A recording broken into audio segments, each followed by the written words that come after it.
hapon sa inyong lahat mga ka-tenants, mga idol. Ayan. So update natin kayo ng presyo ng egg ngayon dahil po kapipick up lang natin. Atis pa rin po.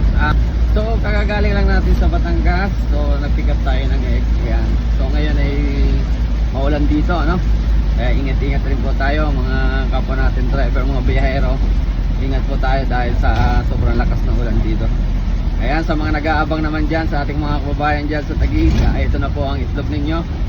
At konting tiis lang po at magdala ng pasensya dahil po talagang hindi mapigilan ang pagtaas ng mga presyo ng egg. Hindi natin alam kung bakit, ano guys, pagkat sabi nila ay kulang daw ang production or yung iba naman ay nagkakal, no? Ibig sabihin nagkakal ay yung mga matatandang manok ay dinidispose na.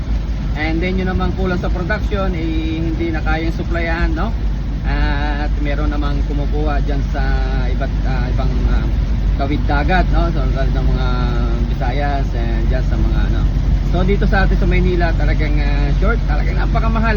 So talagang ganon, nung mga nakaraang buwan ay taglakas ang mga itlog, pero sobrang dami naman ay minsan ay talagang overstock, ay nahirap pong ibenta. No, ngayon naman ay talagang short ang supply, kaya naman bumabawi yung ating mga kababayan, ang ating mga farm owner na makabawi ngayong pagkakataon nito dahil po talaga namang demand ang egg ngayon. Ayan, ako si Tenants Ray Rice, ang isang negosyo tips na ibibigay natin sa inyo, ibabahagi natin nyo. O hindi pa kayo nakapollow sa aking page, ayan, follow nyo na for negosyo tips by Tenants Ray Rice. Maraming salamat sa panonood and God bless you all. Bye bye.